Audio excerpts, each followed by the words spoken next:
Welcome, folks, to the Museums Association Conference 2016 in Glasgow's main conference and concert centre, the SECC. I'm Lesley Riddoch. I'm a journalist and writer, a Scot from a sort of Northern Irish background. I'm chairing the main sessions today. I'm a big tweeter. You can do the same if you use the hashtag Museums2016, but please put your phones to silent or we'll all discover how the kids have given you the latest ringtone that you might not want everyone to share. There are about 1,000 exhibitors and delegates here today from all parts of the UK, pardon me, and beyond. I'm always just curious actually to see where everybody's from. Where are the Scots? Right, pickled a boot. Okay, English folk? By gum, there's loads of you, aren't there? Right. Well, as befits the population share. Welsh? Yep. Northern Irish? Yep, few folks. See, they're all sitting together. Sweet, isn't it? Isle of Man, while we're at it. Oh, look, there's two folk from the Isle of Man. Yay. Channel Islands. This is like doing sort of anything. Well, look, the Eurovision Song Contest, isn't it, almost? And then Firth of, there's my first bit of Scottish, Firth of beyond Scotland. Anybody from beyond the UK? Oh, right, wheen of you. It would be very interesting to know who's travelled furthest. Who's travelled furthest? Come on, you have. Where are you from? Qatar. Okay, respect. Anybody want to challenge Qatar for the journey? No? Oh, yes, you see, this is what happens. Right. So who's travelled further than Qatar? Shout. China. Thailand. Whoa, right at the back. Yeah, hello there. Right, well, it's kind of worth knowing, isn't it, just how much of a pool this conference is and how much of a centre for curation and museums Britain has become. But anyway, there were a few more folk here at the most recent party conference, but I'm pretty sure Nicola Sturgeon would be delighted to watch someone else be brave, make change, and embrace controversy for a change, because these are the big themes that we'll be exploring over the next couple of days. We'll bring health and museum professionals together to tackle Mark O'Neill's proposition that museums can improve public health. We trust Mark's set to become living proof of that because this well-known former head of Glasgow Museums celebrates his 60th birthday this week. And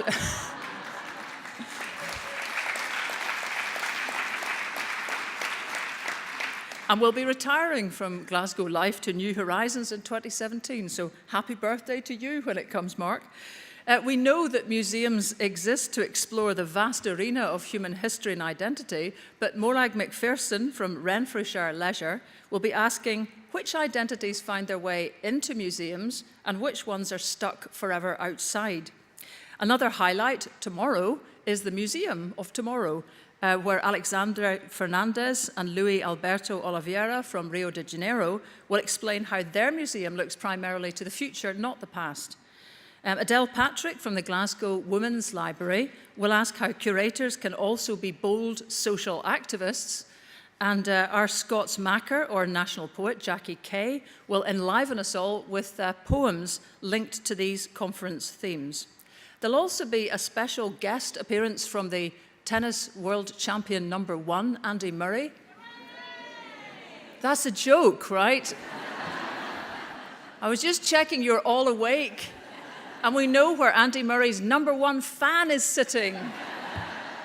No, #2's down there. Okay, we're not getting into that. We all love Andy Murray. Anyway, so as far as the conference goes, with all those rich themes woven into it, hold on to your hats. It's no surprise, of course, that boldness, courage, identity, health, and culture come to the fore in a conference held in Glasgow. Although my accent betrays the fact I grew up in Belfast, my family moved here to the dear green place in 1973, and Glasgow's robust and loving attitude towards culture has helped shape me. I spent much of my teenage years not hanging around the streets, but walking around the Kelvingrove Art Gallery and Museum, a beautiful, stimulating, large, warm, and above all, free place. And perhaps that's why, in this country of famous castles, Kelvingrove Museum has often been Scotland's top visitor attraction. As founder of the feminist magazine provocatively titled Harpies and Quines, I drew heavily on the fabulous suffragette archive gathered by Elspeth King at the People's Palace Museum. And yes, that name did indeed prompt legal action by the glossy magazine with a similar name. In fact, that was the point because we had no publicity budget. But anyway, these days I'm a journalist and director of Nordic Horizons, which is a policy group that brings experts from the Nordic countries over to speak in the Scottish Parliament. And museums have loomed large in that connection as well. 2016 for me began with an exhibition of Nordic landscape art in the fabulous Shetland Archive in Lerwick. Anyone from Shetland here? Now, how can we have that? Someone's come all the way from Qatar and we haven't got Shetland in the house. It went its way across the Highlands via Wick, Thurso and Ullapool to become the first visual arts exhibition in the new Museum of the Isles in Stornoway. I now hesitate to ask who else is here. I've been in the Glasgow Women's Library several times this year. Perhaps the most moving occasion was to unveil a section marker dedicated to the late Evelyn Gillan, who was the brains and energy behind the Zero Tolerance Billboard campaign that started in Edinburgh and was exported across the world. Fittingly, Evelyn's section marker now heads the corner of the library with books on domestic violence. So I know that museums in Scotland are open to all comers, to anyone with ideas, and that's an incredible thing when perhaps some of the associations with museums have been an idea that the curation is a closed shop.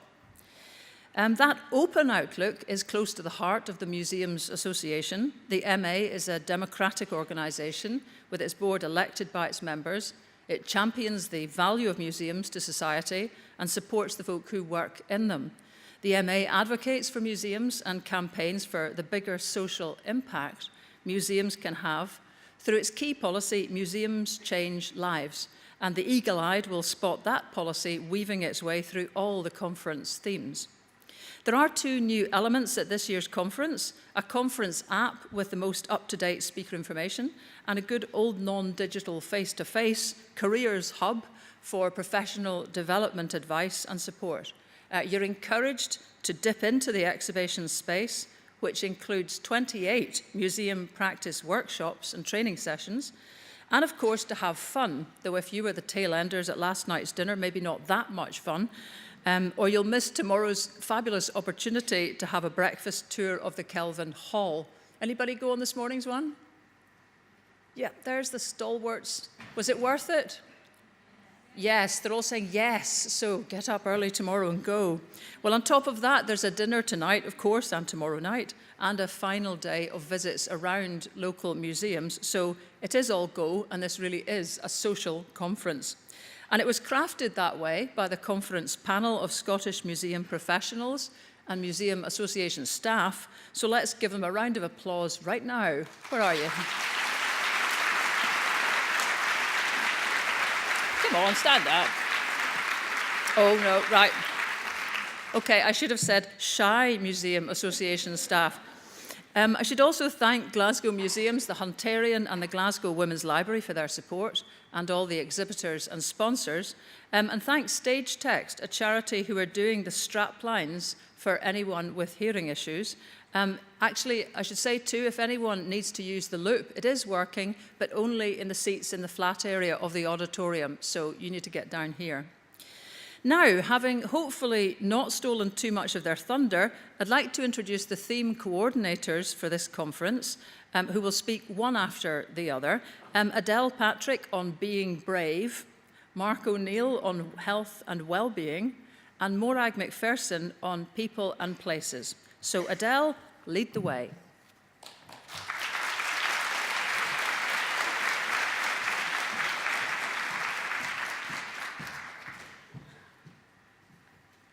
Hello, this is incredibly exciting to see so many fantastic people in the room. Thanks very much, Lesley. Museums, as we all know, have been increasingly active in championing change. So the Museums Association, Transformers, and Museums Change Lives initiatives, as Lesley has mentioned, are just two models that illustrate this. However, many of us in the sector can and still do experience barriers in making change happen, whether in operations, at a strategy level, in grappling with engagement or governance, or in influencing social, cultural and economic change in our specific locale or in national settings.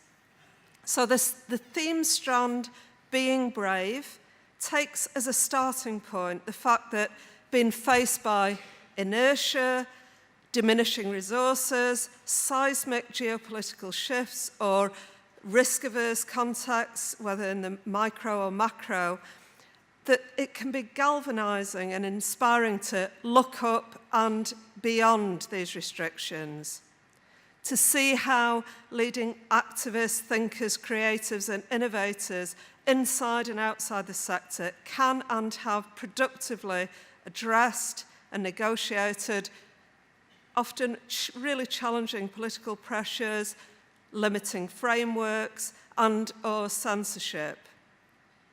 So models of creativity and bravery we know can enable the opening up of space for equality, diversity and inclusion and the effective, exciting implementation of social justice agendas. So the sessions in the Being Brave theme, which we've tried to ensure will be as interactive and participatory as possible, ask what activism in the museum looks like and how we might develop strategies that embrace degrees of risk to make meaningful impacts and positive changes. We will ask, in a context where museum programming and displays are increasingly under scrutiny, why should and how can museum professionals be brave, make change, and embrace controversy? Models of courageous curatorship and bold risk-taking internationally will be shared, from placing women unequivocally centre stage in the museum to constructing brave curatorial steps in a Brexiting Britain, in a turbulent world, and in a week where we await the outcome of the elections in America. I'll not say anything further. So sessions will grapple with the fears and consequences of being brave around censorship, the challenges of implementing radical strategies, and offer up practical approaches to empowering individuals, communities, and our own institutions. The conference panel have worked really hard to ensure that the three conference themes this year, being brave, people and places, and health and well-being, are not hermetically sealed. They're not discrete, but share a sense of dynamism, and harmonise around ideas of access, engagement, and advocacy, the importance of genuine community ownership and its links to the sustainable relevance and vitality of museums going forward.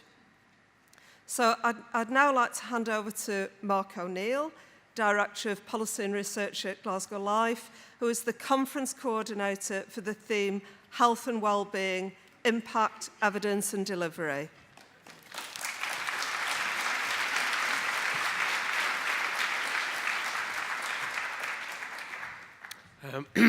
Thank you, I think.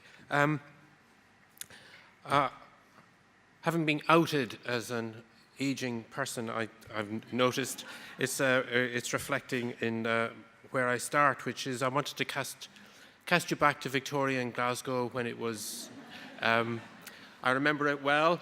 In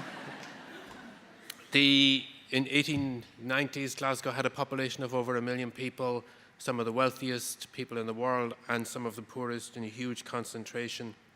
And I wanted to quote from a paper that Councillor Robert Crawford gave to the Ruskin Society, the Society of the Rose, on the future of museums in the city. He said, "Is it possible for any public body to deal effectively with institutions and conditions of life apparently so widely removed as public health and municipal art?" And the public health and municipal art are in big capitals in the printed version.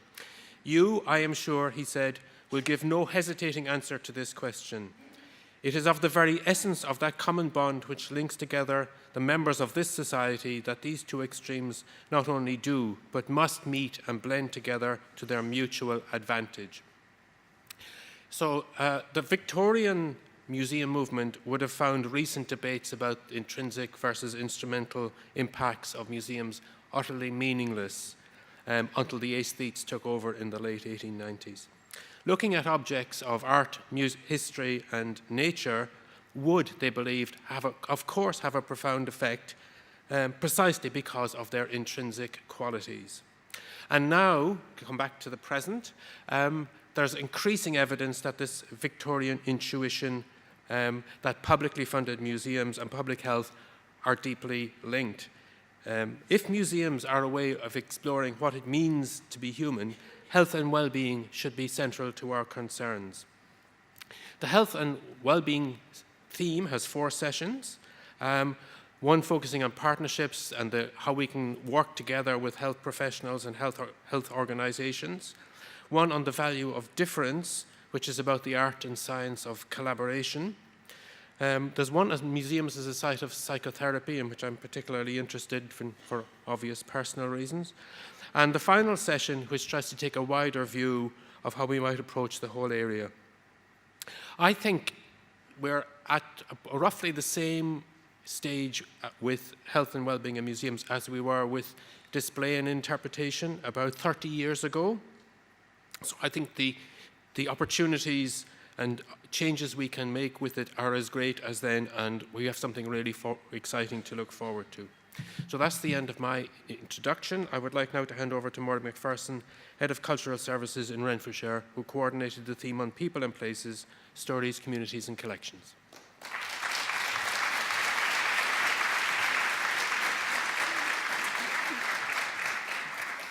Thank you. I'm sure you don't need me to point out that the politics of identity, it feels at the moment, is all that politics is. And it seems as if fundamental issues of people, place and belonging have never been more prominent or more contested in national discourse and, of course, internationally. Museums play a very distinctive role in establishing the connection between people and place and lending those connections some kind of authority and authenticity. So how do museums shape perceptions of identity? How do they define the relationship between people and place, and who's involved in those processes? And what, from our point of view, makes that connection authentic?